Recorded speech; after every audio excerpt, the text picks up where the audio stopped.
What is up, you guys? Matt McKeever here with Matt Piche. We're here in Kitchener, Ontario, and we're going to be checking out Matt's Google house. And so first of all, the reason that we're calling it the Google house is... It's about 300 meters from the Google headquarters. So we're calling it the Google house, Googleplex. It's all good. Yeah, I love it. And so it's also really close to transit as well, right? You have the VIA station to go. So again, right 300 meters, like a 3-minute walk. All right, so Matt's going to kind of show us, he's just finished up wrapping up the renovations. You're right now in the process of vetting tenants, right? Exactly, yeah. So let's check out the unit, and maybe Matt can give us some tips on selecting tenants as well. Sure. While we check it out. So let's do it. Do it. Come on in. This was a complete gut job, right? Yeah, so this is 3 townhomes and 1 detached home all on one lot. All of the properties look the exact same as this one, but they were pretty much complete gut jobs. The tenants in here were pretty much like the worst quality tenants you could think of. Literally drug dealers, crackheads, that's what was in here. So we had to gut all of them, get all their crap out, and redo everything top to bottom. Floors, paint, trim, kitchens, bathrooms, ceilings, pot lights, everything had to be redone. So it turned out pretty good. The best way to get the tenant that you want is to make the renovation style for the tenant that's gonna live here. So for example, we're close to the tech industry, the Google headquarters. So our ideal tenant is millennials, people in the tech industry, super cool people, young hipsters. So we're making the style, bright, open, nice big baseboards to feel the charm of what the age of this property was. People like that. So that's number 1 best way. Number 2 is to target your marketing in your ad to the ideal customer you want. So we're making the write-up, really hip, really targeted to fun, entertainment. We're not talking about family backyards and stuff like that, because we want the young professional. When it comes to single family homes, we'll write the ads a little different for the specific customer we want. So that's kind of the best way to do that. And yeah. And so is this a standard paint color that you use everywhere? Or? Yeah, so pretty much every single property looks the exact same, all of them across my whole portfolio, with minor little details again to attract the tenant that we want. Maybe we use different baseboards on the single family homes as opposed to this one, but pretty much all of my properties look the exact same as this. Same paint color, same flooring, same kitchen, same countertops, same restaurant style taps, everything is the exact same. It keeps it a nice boring system that I can pass off to assistants or to other people like my contractors. And they know the second we start ripping out another house, they know what to order, they know what to expect, what the property's gonna look like. It just keeps my business super easy and boring. Nice, all right. Do you mind showing off the kitchen? Yeah, so this kitchen was a little funky because of all the angles and everything, and it was super tight in this townhome. So we had a custom made kitchen for actually a really good price. So we have new appliances. Again, this is the same appliances I use on every single property, same range hood. I actually buy this on Amazon for 250 bucks. So really cheap, but really nice looking. So same cabinets, same restaurant style tap. Again, just boring, boring, boring. I can't say that enough. So I just thought I'd mention, I really love this little detail here playing it up. Yeah. So normally we do IKEA kitchens, or we have been doing IKEA kitchens for the longest time, but they're not custom. They're just kind of like standard sizes. So this could have never have happened with an IKEA kitchen. So we got the custom company in, and we just took advantage of this empty space because the window was so low, we couldn't have a countertop go like this, which we almost did do that. Thankfully, we got this done. They made something creative, but it's pretty cool, pretty trendy. This is what, the young millennial hipsters will love, right? This kind of stuff. Yeah, I really love how it plays up the character of this unit, of the property, all that good stuff. For sure. So do you mind kind of walking us through even just, a kitchen like this? What would it cost, or how do you estimate the cost? Yeah, so this kitchen was about, I think it was like $3,500 installed with the countertop. So it was super cheap. I think IKEA kitchens would have been more than that, honestly. So the company we're using now in Kitchener is really good. We're using them for all of our projects coming up. And yeah, nice and simple, nice and cheap. Do they do the install? They do the install, everything, yeah. So it's $3,500 all in with countertops, done. Nice. And so this is a pretty big project. Yeah. Do you have your own crew of guys that are working on it? Do you have a trusted contractor that you always use? Yeah.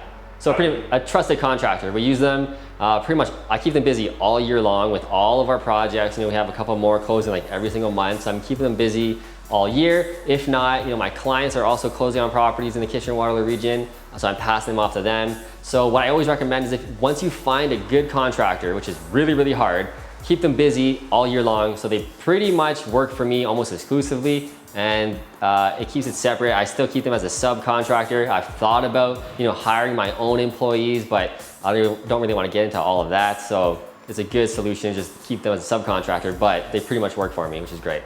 Awesome. Let's check out the upstairs. Yeah, for sure.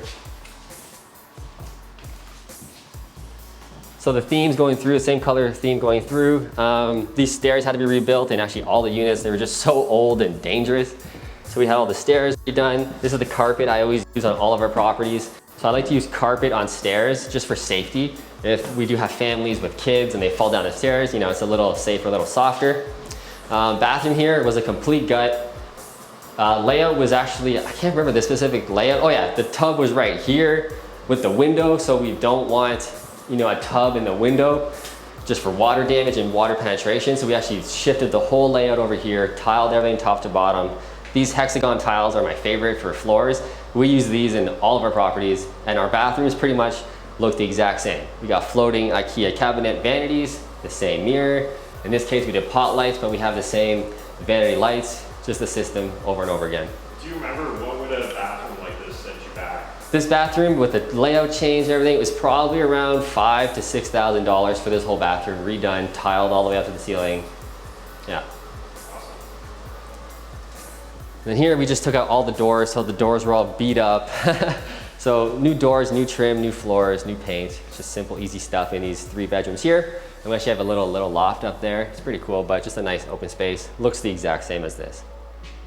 So out here, we did actually a lot of work, which we didn't really plan to before. You know, this was just a mud hill with literally crap everywhere, mattresses, clothes. So we just planned on doing sod over it, but we really wanted that appraisal value and good quality tenants. And we're on a really nice street here. This street is actually a very historical street, and Kitchener has that whole designation. So we want to kind of restore it, make the other neighbors happy, which a lot of the neighbors came over during the renovation and totally thanked us, because this was literally, you know, a bad property on the street.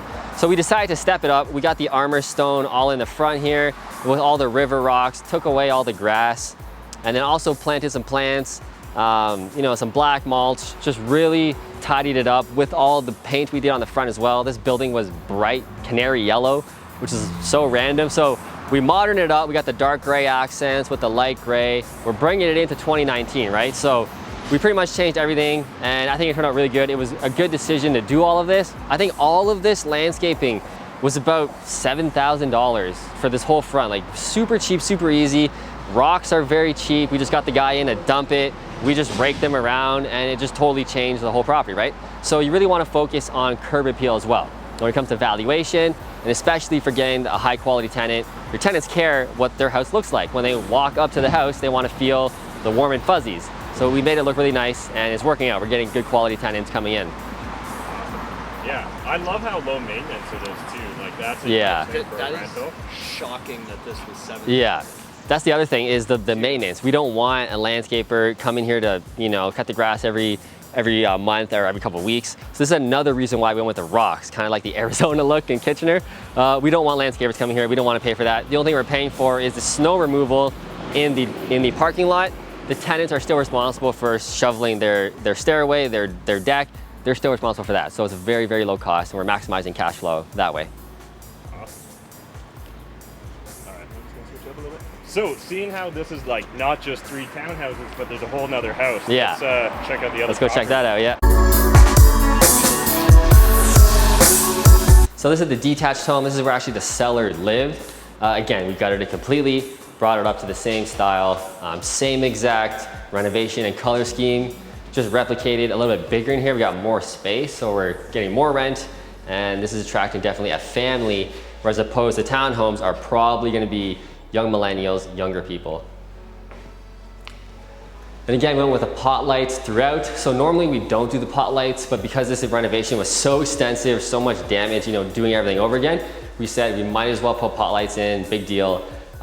Rather than buying light fixtures for every single room, it probably equaled out to actually almost the same thing. Pot lights are very cheap. The light fixtures we buy are about 80 bucks a light fixture. We like to get more fancy ones. So the cost was almost the same when it came to the bedrooms. So we just said, screw it, we'll put pot lights in throughout all the units, all the floors. Awesome. And so this is something I've noticed about a few of your projects. Yeah. You often have a kind of feature wall. Yeah. Do you mind walking us through that, Matt? So we always have the feature wall. It just separates our property from the others. When tenants come to see it, you know, maybe it'll stick in their mind a little better when they're seeing 4 or 5 houses a day. And again, it's just more modern, more style, and more unique. So it was working out very well for all of our properties. When we do our flips, it's the same thing. We're using the same color on the flip properties. Again, just makes it more cool, more modern, and more attractive. So I'm just curious, Matt, while you're giving us this tour, was there any temptation to turn this into either a multi-unit or buy the bedroom rental versus a family rental? Definitely could be. So because we're right downtown, we could have done all the above. It could have been just rental by the room. It could have been an Airbnb, especially Airbnb. We're so close to the train station, the tech industry headquarters. So it was a thought, but we just want passive. We just want it done on this specific property and move on to the next one. Nice. All right, let's keep checking it out. Yeah, let's go upstairs. So this home is actually the older one of the townhomes. This detached home was actually built first, and I think the townhomes were built about 50 years later. So the layout of this upstairs is much tighter. It feels more like a vintage home. So we got the 3 bedrooms. Again, the bathroom for a detached home is pretty tight, but again, we just fully renovated it, made it look pretty nice. Same flooring, same tub, same tile, everything, just a little more condensed. But this master bedroom is still pretty big. We got a closet in here. The other bedrooms don't have closets. That's kind of like the 1940s style of homes, but nice and bright, nice and open. Awesome. Any tips when you're looking at selecting tenants for, say, you know, a nice newly renovated property? You don't want them to come in and trash it. For sure. How do you find good tenants? Yeah, so we're more picky with the tenant selection. So the biggest reason how we pick best tenants is the renovation and the style. These attract the nice tenants, and we can feel it as well when we do the showings. You can use your gut and really feel if someone's not a good fit, just how they talk, just what they're about. You can feel that pretty good. So we always trust our gut, but on the back end, we always do obviously credit checks, employment checks, and for our properties, and this one specifically, we're really looking for income. We want our people to be working, responsible, take care of the home. So if they're making over $40,000, $50,000 per tenant, you know, usually that means they're good quality, they're responsible, they're goal, oriented about their life, that they take care of their life. So we're looking for that. And obviously credit score. I'm not too picky about credit score because there's a reason why tenants are tenants. They probably don't have the best credit. So I'm not too picky about that, but over 550, 600, we're looking for at least that, preferably 650 or more. But using all of those combined, that's how we kind of find good tenants. Awesome. Do you use like open houses, or do you do booked schedules, or how do you go about actually showing the unit when it's time? So I always do open houses at one time. Everybody comes at the one time. That creates, like kind of like a bidding war effect. People need to act quick. Oh my God, there's 10 people walking through the same house I am. I better put my application in today. That's what I want to create. Also, I don't want to waste my time and showing the property for like 3 hours, doing 15-minute intervals. I got to move on to the next thing, get more deals. So one time, everybody comes, it works out really well.